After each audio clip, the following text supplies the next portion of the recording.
히트다 히트. 히트 시즌 2. Welcome back, everybody, to some SPL on a beautiful Saturday evening. It is me, Valdez. With me is Wolf. As always, how are you doing, man? I am doing very good. Thanks for asking. Today is the second last day of the regular season before we go into postseason. So just keep that in mind here. CJ Entis taking a powerful win over SKT, bringing them up to a 2-2 and a -2 score. Today's match is very important for the Entis team in order to perhaps make it to the playoffs. They need a win today versus Samsung. It's really important for both teams, right? We're getting down to the wire. This is always what happens. You get to the last week, and it's all going to be decided here in the last couple of days. We're going to have 5 matches over the course of this weekend, so we're going to have 2 today, and then the bonus day tomorrow, which is going to have 3 matches. So make sure you're telling your friends, you're getting the word out there, because we're going to have a lot of Starcraft, lots of Pro League this weekend. That's right. Take a look at Stork, man. He looks pretty stressed out. This is one of the most important moments in Samsung's career in SC2 Pro League. They have very rarely made it to the playoffs. They have been overall one of the bottom tier teams, despite being one of the biggest investors in StarCraft 2, one of the biggest sponsors that we have worldwide for this esport. And coming down to the last round of the year, it's very important for this team that's had such an investment in StarCraft 2 for so long. One of the best, most long-standing Protoss players in Brood War, Stork, now the coach and still somewhat of a player. He makes some Dakotas and stuff. So, yeah. Is now looking to try to bring his team to their final potential playoff. And they need this win here, if I'm not mistaken. They're 1-3 so far. So if you're going 1-4 when you only have 6 matches to play, you're not going to be making it into the playoffs. So you guys can see the standings here. KT is at the top.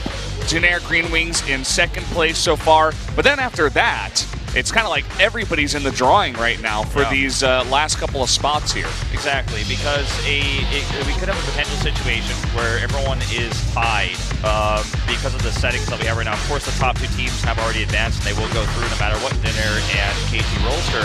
Now, looking at the winners ranking here, I want to point out the bottom 2 players, Dark and Sue, 2 Zergs for SKT, 10-8 and 9-3 respectively. A lot of people are saying that balance is the issue. The Queen Patch is out now in Korea, but I feel like the Zergs that we've had in Korea in recent times, the heroes, Dark, Sue, ByuL, they've all fallen off quite a bit.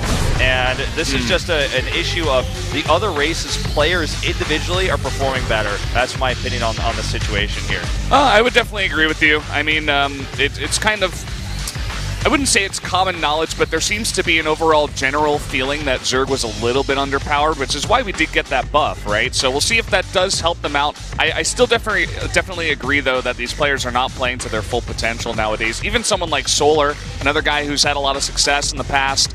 And we're going to have this matchup first, actually, Solar versus ByuL. And when these two walked on stage, Solar had a big smile on his face. He looked really confident. ByuL, he was kind of morose, almost. He was just, I don't know, he looked really nervous coming into this one. And as you were highlighting before, this is a huge match for both of these teams. So the pressure is on. Absolutely. And I think that this is one of the matches that's most important. Both matches tonight absolutely could go to the ace match, but an upset in any of the games, I mean, if you look at it predicting-wise, a lot of people are predicting both matches go to the ace match.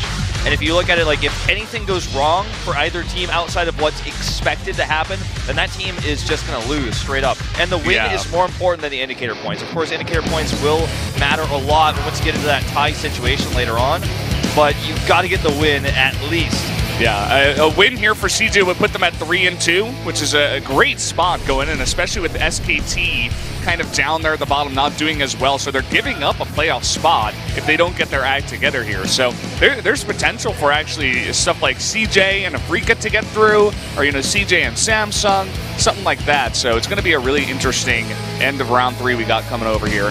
Solar has been vastly underperforming. Not to say that ByuL hasn't been either, but this result here, this comparison of 16-9, is really, I feel, not indicative of how these two players stack up against each other in a best-of-1 like this. This is not a Life Bank Cup. This is not a Lima League. This is Pro League on the most important match. By the way, UI and Daehyun all tied for first place here again. Whoa. 61.5%. Oh, it cannot have fell below 50%? That's oh, never no. happened. Oh, my God. Guys, we're going to jump into game number 1. It's going to be a ZVZ here, Solar versus ByuL.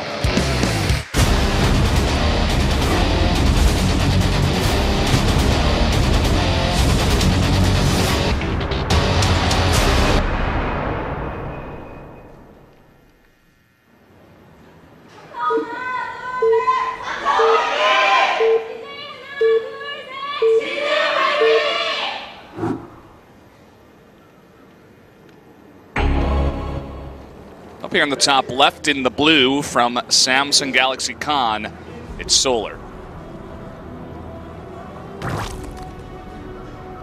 And over here in yellow with a drone cancel, it is ByuL going for a 12 pull. Whoa. And making that build decision on the fly.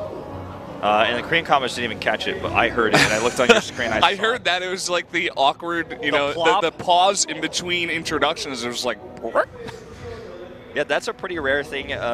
Normally, you don't ever want to cancel any Zerg unit. There are some exceptions. This is Kim Juno. This is Heroes under the Win trophy. Yeah. Get the lights up there. Get him on camera. When you pretty modest about it. Yeah, he does. When you cancel a Zerg unit, you lose the larva permanently, so that's the reason why people don't normally do it. Now, this is meta. This is like next level. This is like someone told him what strategy ByuL was going to do, and he's just like blind countering it. Wow, unless he's going to go double hatch, which would be crazy risky, and which would cause him to lose the game. Well, he's thinking about it for sure. Still no pull, and he's got another drone down there. Way. This is just going to be a build order win straight up. And what a terrible way. You can see the faces of Samsung right now. Stork over there is just like, oh no. Well, why did this have to happen like this? He added 2 more drones. This game is over, okay? Let's talk about game 2.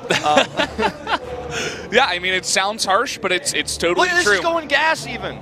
He's going gas, and I think he's going to even build spine crawlers. Yeah. Because, I mean, you've already got a drone over here. You're sending another one. Look at this. He could even put it between the spawning pool and the hatchery. If those drones, or if those eggs move out of the way, you could do that and get, like, minimum surface area. He probably wants to make it within range of that the spawning pool, because if he kills that, he wins the game. You can make it on the edge and kind of protect it, force the drones to come further off. But make no mistake, this is basically impossible to hold. I would bet my life. Yeah. Look at how late this pool is. There's already 6 lings in the main. He's not making a spine, surprisingly. Don't forget, though, there are a lot of drones. I know it sounds really silly, but there are a lot of drones here. He needs to wait for his banelings before he can really hard engage this. Yeah, he could just poke a little bit here, and that's exactly what he's doing. There we go with the spines. Was waiting to see when he was going to throw those down. And now Solar's freaking out. He needs to hold this. He's going to pull all the drones right here, the banelings! Yeah, and I think that was just a suicide move of almost like, all right, you got me. And there you go. That's what it looks like, man. I mean, they're dancing the Zerglings. Get out. GG. That's it. What a way to start off game number 1 here. And the series, ByuL taking a build order win. And that was on the fly, too. He canceled the drone. He's like, no, actually, I'm just going to do this. I think he's going to go greed. And then Solar went for the greediest build that you can possibly do, which is double hats before pool, and then 2 drones and the gas, I believe he took. Yeah. So he was just going full-out greed mode, and ByuL just snatched that game away from him. If he went for the hatchery at the 3rd base, which I originally predicted, and then just made a spawning pool, he might have been able to buy enough time to hold there, and then he saves his hatchery, and it's kind of like, if ByuL doesn't, or, you know, if ByuL doesn't scout it, you know, he can't actually punish that. But you have to micro really well. It's a baneling follow-up as well. But it's like something you can hold once you scout it. But with the double hatch and the spawning pool that late, you just can't even finish your spawning pool. The drones came into spines like even later than I expected. But it was just a game that he absolutely could not lose. There was just no way.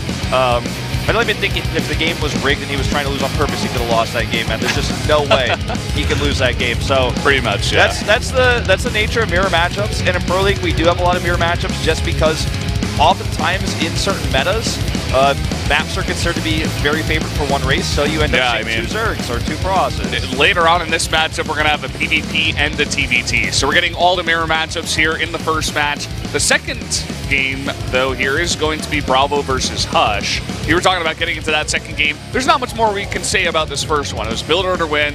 Mirror maps are crazy, right? But we're going to jump into this next one. It's going to be a PvT on New Gettysburg. I mean, the only thing I could say is that stylistically, ByuL is the type of player who will do timing attacks. His ZVZ is like Dark ZVZ, it's like Sue's ZVZ. It's not about usually hiding tech. He's not going to do the rogue ZVZ where he's like trying to get investors or like go for a swarm host. He's very much timing attack oriented. That's how these players play ZVZ, and it's working for them oftentimes, and it works tonight. So going into the Bravo game,